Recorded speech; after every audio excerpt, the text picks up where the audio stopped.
colaboração foi importante e a colaboração deve, em virtude da segurança jurídica, e gostemos ou não do Instituto da Colaboração, ele existe e, ao existir, ele deve ser valorizado no sentido que a legislação reconhece. Então, nesses termos, eu deixo de individualizar cada uma das penas para cada um dos delitos, uma vez que o réu colaborador, por unanimidade, foi condenado a todos os delitos, mas eu deixo de estabelecer a pena, a dosimetria a cada um dos delitos e aplico os benefícios pleiteados pelo colaborador. Ministro Alexandre, só um esclarecimento, o ministro Luiz Fux condenou este réu apenas em relação ao crime de abolição. É verdade, perdão, é verdade. Então, o réu foi condenado por maioria e por unanimidade em relação só a um delito, exatamente. Então, eu concedo os benefícios pleiteados. Quais são os benefícios? No item 2 do acordo, benefício alternativo, perdão judicial ou pena privativa de liberdade não superior a 2 anos. Eu afasto o perdão judicial porque, por óbvio, assim como não cabe indulto, e o Supremo Tribunal Federal já decidiu isso, assim como não cabe anistia, porque são espécies do mesmo gênero, clemência constitucional, não cabe também indulto, não cabe também perdão judicial, então não cabe indulto pelo presidente, não cabe anistia pelo Congresso Nacional, também não cabe perdão judicial pelo Poder Judiciário em crimes contra a democracia, crimes que atentem contra o Estado Democrático de Direito, crimes que atentem contra as cláusulas pétreas da Constituição, como o Supremo Tribunal Federal também já decidiu. Os 3 poderes têm a possibilidade, cada um com uma espécie de uma clemência constitucional, perdão judicial, o indulto e a anistia, só que, obviamente, esses institutos não podem ser utilizados contra a Constituição, contra o Estado Democrático de Direito. Então, eu afasto já, até por não ser possível a aplicação do perdão judicial, mas aplico o alternativo, a pena privativa de liberdade não superior a 2 anos. Aplico também a restituição de bens e valores pertencentes ao colaborador que foram apreendidos, a extensão dos benefícios da colaboração para o seu pai, esposa e filha maior, no que for compatível, e ações da Polícia Federal visando garantir a segurança do colaborador e seus familiares, bem como medidas, essa medida do sigilo já não interessa mais, ações da Polícia Federal visando garantir a segurança do colaborador e seus familiares. Medida absolutamente necessária, porque não só nós todos aqui na Corte sofremos ameaças, o colaborador também. Independentemente das razões que o levaram ou não a colaborar com o Estado não pode, após receber a colaboração, não pode abandonar o colaborador. Então, os benefícios, todos os benefícios reconhecidos ao réu colaborador. Como vota o ministro Flávio Dino? Eu indago do ministro relator sobre a multa. Se Vossa Excelência está no acordo... Não, no acordo não havia previsão de multa. Então, presidente e eminente relator, é claro que na dosimetria eu tinha chegado a um outro patamar mais alto, mas eu considero que as razões de política criminal que o ministro relator mencionou são muito relevantes, ou seja, houve um acordo do Estado com esse senhor e, apesar da reprovabilidade alta das condutas que ele adotou, creio que, do ponto de vista ético, o Estado deve honrar, inclusive à vista da necessidade de fortalecimento desse instituto, relevantíssimo para o desate de outras organizações criminosas que atuam, lamentavelmente, em todos os poderes do Estado, no mercado e em outras instâncias da sociedade. E por isso mesmo, senhor presidente, quanto ao réu colaborador, eu estou acompanhando o relator que foi prevista no acordo. Ministro Fux, se quiser intervir, é um prazer ouvi-lo. Não, estava perguntando. Vossa Excelência, como conseguiu uma pena Relator, qual foi a pena? A pena que ele está atribuindo, ministro Fux, é de 2 anos, conforme o acordo. Eu deixo de fixar a pena para cada um dos delitos, uma vez que há um acordo que engloba uma pena única de até 2 anos. 2 anos e 2 anos de reclusão no regime aberto. Eu esqueci de referir isso. 2 anos está no acordo, exatamente. Pois então, presidente, concluindo, eu tinha feito a dosimetria crime a crime, tinha chegado, obviamente, a um patamar mais alto, em torno de 5 anos, alguma coisa, 5 anos e 5 meses, em face de todas as circunstâncias judiciais, atenuantes, enfim, mas neste caso, como disse, para prestígio e valorização deste instituto e para manutenção da sua força, visando ao deslide de outros crimes e a desmontagem de outras organizações criminosas, eu estou acompanhando o eminente relator e mantendo, portanto, a rigidez do acordo de colaboração premiada. Agradeço, ministro Flávio Dino. Como vota o ministro Luiz Fux. Queria saudar, primeiramente, nosso presidente do Supremo Tribunal Federal, que está aqui presente, Vossa Excelência, Sua Excelência, Procurador-Geral da República, nossa decana, ministra Carmen Lúcia, eminente relator e ministro Flávio Dino. Senhor presidente, eu queria me aproveitar também da oportunidade que teve o eminente relator para destacar que eu procurei utilizar na apreciação global dos fatos e dos delitos aqui apontados, em primeiro lugar, a lei, para verificar se havia tipificação, e tanto que me referi várias vezes à questão da mão que tem de caber na luva. Isso é importante didaticamente porque, pelo princípio da legalidade inerente ao Estado de Direito, uma ação tem de corresponder necessariamente à descrição do tipo penal. Vossas Excelências enquadraram de uma maneira, eu enquadrei de outra.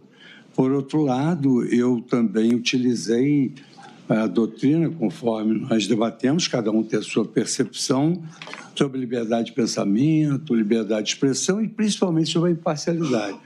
Por exemplo, muito embora eu tenha sido monitorado, não me deixei contaminar por isso na hora de apreciar as imputações ao Ramagem.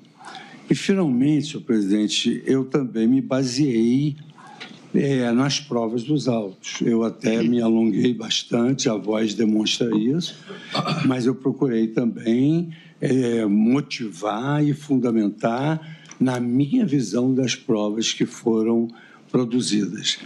E mencionei o volume que todos nós reconhecemos que foi um volume extremamente exagerado.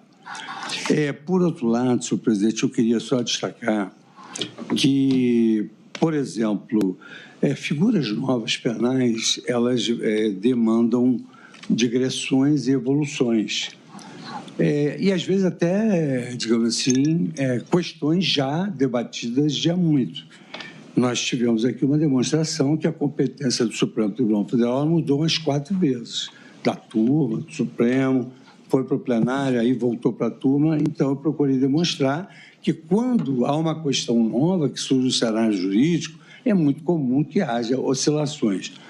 E até me referi que, recentemente, nós estávamos julgando uma delação em que havia cláusulas inúmeras, mas que, no curso do processo, o réu confessou os crimes. E na própria questão que era debatida, nós estávamos discutindo se íamos devolver os bens que o próprio réu admitira ter sido adquirido com um produto do crime. E nessa oportunidade, nós tivemos alguns debates e algumas menções de que, como isso é uma questão tão nova, há oscilações. Esses crimes são crimes novíssimos, não foram ainda apreciados pelas instâncias inferiores, de sorte que nós analisamos cada crime para ver se enquadrava na lei. E aí debatemos a questão da organização criminosa, seus requisitos e os requisitos da lei. Por isso é que nós utilizamos, parece um eufemismo, nós utilizamos a figura estamos evoluindo. Ou seja, é muito razoável que, diante de delitos novos, nós tenhamos percepções que vão evoluindo. Por isso, até que me dispus a receber embargo de declaração. É claro que o relator é que vai receber os embargos, mas de me manifestar de forma diversa do que, eventualmente, eu possa ter me manifestado. Até porque, quando a gente julga milhares de ações, fica um pouco difícil um aprofundamento. Então, diante desse quadro, eu queria dizer a Vossa Excelência que também levei em consideração a jurisprudência, só que não há jurisprudência sobre esse caso. Não é? A primeira vez que nós aí nos debatemos, todos apresentaram votos densos, mostrando que nós nos dedicamos ao nosso ofício, deixamos destacado também que dissenso não é discórdia. Então, eu tenho, assim, a total impressão de que cumprimos o nosso dever com independência e com o descortino que se exige de um juiz, porque num país em que os juízes temem, as suas decisões valerão tanto quanto valem essas pessoas. E aí, então, me valendo de precedentes, eu fui buscar alguns precedentes de grandes casos. Então, por exemplo, peguei um precedente de casos de corrupção do parlamento. Isso hoje seria um atentado à democracia, evidentemente. Até nos fundamentos do voto do ministro Celso de Mello está lá essa figura de atentado à democracia. E é isso que eu vou levar em consideração para fixar as penas dos réus que eu condenei. Não vou fixar pena em réu que eu absolvi. Fixar pena, isso é lógico, fixar pena dos réus que eu condenei.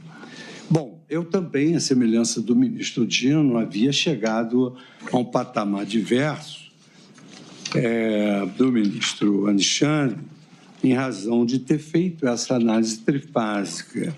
Mas, evidentemente, que se o relator e o colegiado, agora acompanhado pelo ministro Dino, propõe uma pena menor para o réu, e nós sempre entendemos que, no momento da condenação, todas as tendências devem ser pró-réu, eu vou acompanhar integralmente o voto do relator. Obrigado. Em relação ao réu Mauro Cid. Obrigado, ministro Luiz Fux. Como vota a ministra Carmen Lúcia?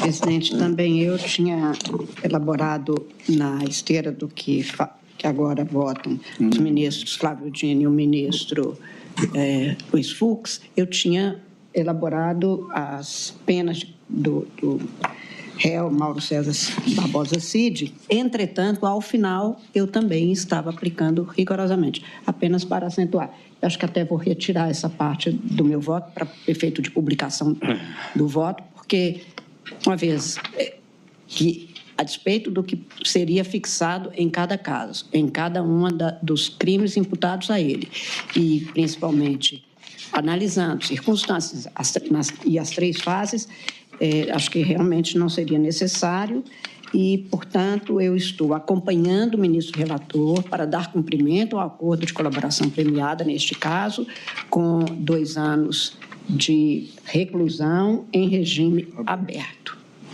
Obrigado, ministra Carmen Lúcia. Também eu estou acompanhando aqui o relator, por entender que essa aplicação do acordo, no caso concreto, está em sintonia com o artigo 4º da Lei 12.850 e pelo fato do acordo ter sido validado à unanimidade por esta primeira turma no julgamento que realizamos.